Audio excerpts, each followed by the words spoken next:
Jim, welcome. How are you?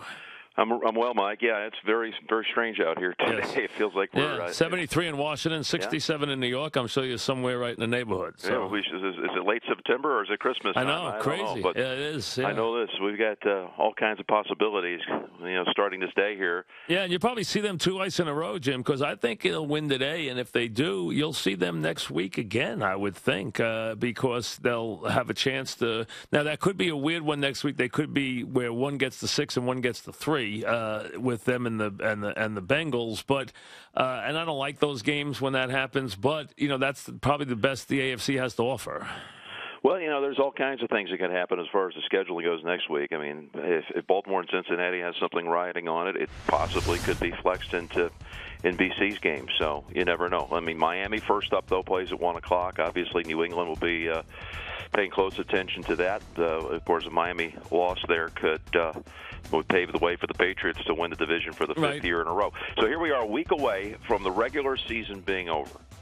And these teams today, when you look at what could possibly happen, New England could find itself all the way up to a 1 seed, could go all the way back to a 6 seed, or could even miss out on the playoffs 1 week from now. Well, but that's highly unlikely. But I'm just saying the possibilities. Because they have the Bills Ravens at home next week. Right, but I'm just saying the possibilities here. And the Ravens could be as high as a 2. Yep. And could also end up being out of the playoffs. So, man, it's high stakes here. But we really know there's really not a lot of drama in the AFC because we all know that unless something absurd happens, the Pats, the Colts, the Bengals, and the Broncos and the Chiefs are all in the playoffs, and then we have most likely the Ravens or the Dolphins in the playoffs. So we're only looking at 7 teams for the 6 spots. Well, we've been sitting on that for a better part of a month now. Right, and I think 5 somewhat givens, but they're not a given yet.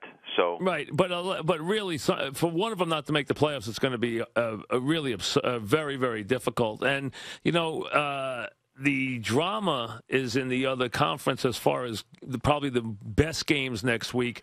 The only thing I don't like about that Raven game is if the Bengals win today, I think they will against the Vikings, and let's say the Ravens win, that game is, they're both in the playoffs probably. So, I mean, that's that, the Ravens could be sitting on being out. It's possible. Or they could be sitting on a 3-6 matchup, which I don't love. I mean, that game doesn't have, I'd much rather have a game where it's winner in, loser out, if you can get it in week 17. Okay, let's take that scenario. Ravens and Bengals both win. Yep. You think it's basically done. However, if Miami wins today against Buffalo, it's not done. Of course. Because Ravens would have to win at Cincinnati to hold off Miami if it beats the Jets. Right, except but the opponent knows it's in the playoffs, though. That's the only thing. So you're playing the Bengals the Bengals know they're in the playoffs, playing a team that has to win to get into the playoffs.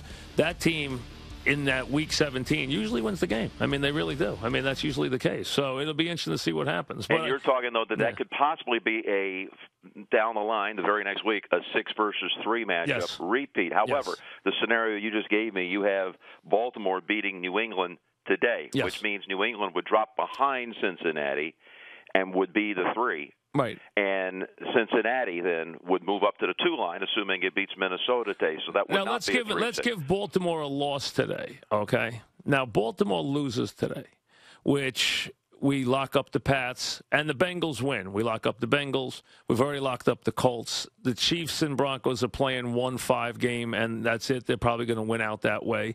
So we know that going in. What happens next week? I mean, where is the drama? You're going to go do the Dolphin game? You're going to do the Dolphin game? Yeah. Yeah, well, there's 2 things. First off, one's a little more drama than the other because Miami would have to beat the Jets. Yes.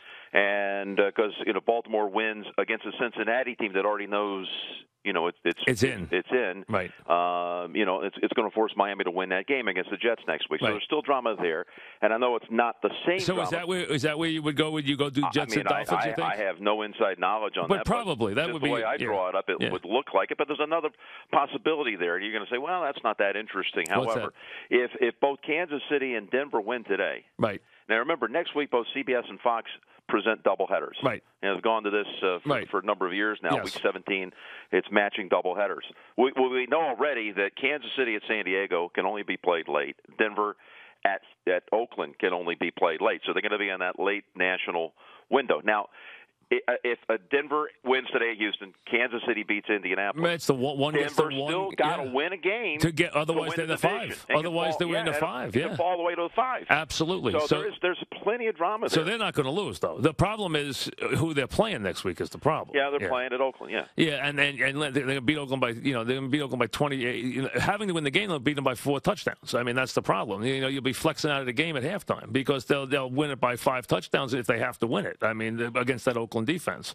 So that's the problem. But it is interesting that those two teams, and I do think that scenario will present itself next week, most likely. Kansas City and Denver both won 5, but the problem is Denver does not have a big opponent in either game. So that's why you expect them to win their last. Let's be honest. If you can't beat a team that's lost 12 games in a row and beat the Oakland Raiders to get into the playoffs, you don't deserve to go to the playoffs. I'm going to say I don't think they're going to lose today, but would it be something with all that Matt Schaub went through this year, self-inflicted, right, of course, but suffered through that horrendous stretch and got booed out of the city, right, which I thought the fan base there was way too strong on him. Totally agree.